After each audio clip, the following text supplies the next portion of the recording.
Hello, everybody. Dr. Rick Wallace dropping in on you. I hope everybody is having an unbelievable day, all things considered. I am not one, even under the most dire situations, to be down in my spirit or looking at the negative side of things for too long. Even with everything that I've been through over the last few months with my health and the hits I've taken in business. I'm always looking forward because I know that I have the capacity to change things. But I know with what we're dealing with now, there's a lot of uncertainty. People are trying to figure this out. Here's what I can tell you, and here's what I want you to do. I want you to take more control over your lives. And the first way that you can take more control over your lives is by spending time reading and understanding what it is that's taking place, from the origin of the coronavirus to the geopolitical games that are being played, to the global economic collapse as it is playing out in the markets around the world, to the projections of the experts, to reading books on how to survive financial crisis, how to survive financial crisis. And there is a book out there for anything that's going to pop up, how to manage it, how to get through it, how to prepare yourself, all that.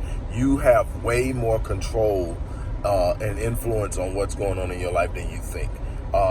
You can reduce your risk of contracting the virus. They've said it a million times. If they've said it once, how you do it. You can research and learn how the virus actually moves, how it is likely to enter into your body if it does, how you can combat that and reduce the risk of that happening. And even if it happens to get into your nasal passages or into your throat, how you can still stop the virus from actually getting into your lungs. That stuff's out there, so you can actually research it. There's absolutely no need to panic. Are we to take this seriously? Absolutely. We should take anything. We should take catching the flu serious. The flu kills way more people than this virus has killed. The flu kills 600,000 people worldwide a year. So we should definitely be looking out for ourselves and taking care of ourselves, even if the coronavirus wasn't an issue. Are there some unknowns because it's a new virus? Absolutely. Is there a chance that at some point the virus will mutate, and what is working to mitigate things, like in places like China where they've already got it to where they've had a couple of days with no new cases, period, in the place that used to be the epicenter of this virus. So we know that it can be contained.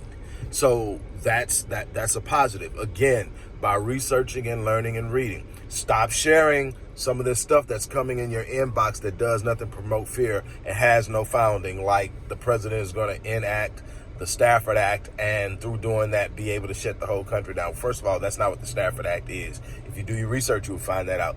And matter of fact, the president has already enacted the Stafford Act at the request of a governor, I believe one of the governors on the eastern seaboard states.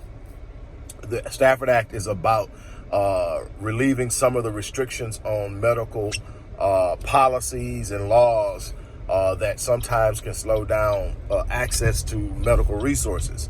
It is nothing to do with quarantining and locking down anything like that, but it's already enacted, and it had to be, in order for it to take place, a governor had to request it to take place. A governor did, and so now it's enacted, and now it's a national emergency, medical emergency, and it makes resources more available.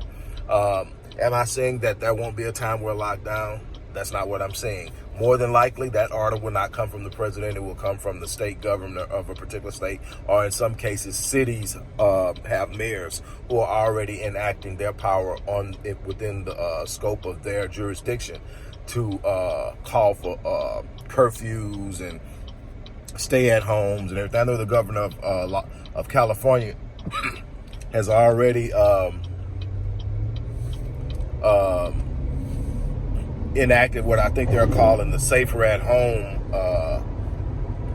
policy, law, whatever you want to call it, where if you don't have to be at work, and there are only a few that are actually accepted reasons industries where you can be at work, like the medical industry, the healthcare industry, or whatever. If you don't have to be out, you're supposed to be at home, except for essential travel to stores and things of that nature. So, in essence, if it happens, it'll likely happen. It is governors who actually activate, and here's the other thing, it's governors who actually activate the National Guard. The National Guard for each state is controlled by the governor of that state.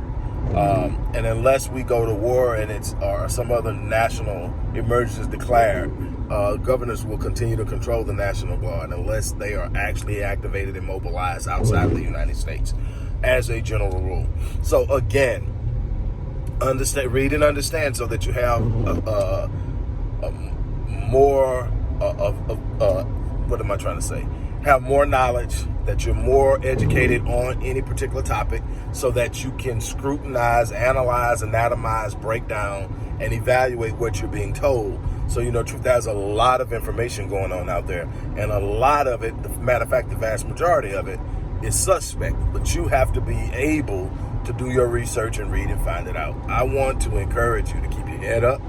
I want to encourage you that if you don't have to be out and move around, don't do it. I know you've seen me out a few times. I've actually been out of the house in the last week. Every time I've been out, you see me. So it ain't been that much, relatively speaking. But I had to get out, and the places that I'm going aren't highly populated, with the exception of the store that I've had to go to. We got kids that don't understand what rationing means, so we still have to feed them. At least that's what they told me. That I have to feed them. So that's that. But other than that, I'm in 99% of the time. This run that I'm making now took all of 15 minutes, and then I'm back in the house. And I'm going to go in the house. As soon as I get in the house, I'm going to scrub down as if I'm about to conduct surgery. Then I'm going to go to our pot of orange peels, lemon peels, lime peels, and onions, and I'm going to steam.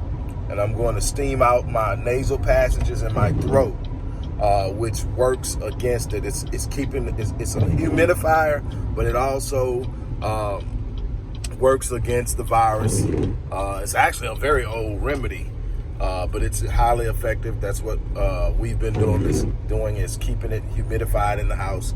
The moisture works against it. Also, the heat from the steam works against it. It is highly temperature sensitive. And so they're just some things you learn, and you sit up and you work with it. And we are believing in our house that we're healthy enough, even with me with a recent heart attack. I don't think my immune system is compromised, because I was able to fight off of somebody that got around me with the flu. And so I was able to fight that off no problem. So my immune system seems to be intact. So even if it does come around, I think we are going to be in a good position to fare okay. We're talking about something right now that has a death rate of 1.68 in the U.S. It may have gone up some since the last time I checked it, but it was a death rate of 1.68%. That's something that, doesn't frighten me now. Something had a death rate rising into the double digits. Okay, maybe I may not need to leave the house. It gets into the 20s and the 30s, it's significant. If it gets to 50%, hey, you have to find me. And that's just understanding how contagions work and what the risks are. We don't need to panic. It's more people that are going to suffer from the panic that's being created by this than by the disease itself. And I mean that economically, socially, academically, and so many other ways. So let us get to a point to where we are being a lot more judicious with what we share, being a lot more aware of what we're capable of doing, and take more responsibility in really and truly acting and behaving in a way that shows we have some say and control in what we're doing. And on that note, I'm going to get out of here, get washed down, and get back to doing whatever I can. I'm out of here.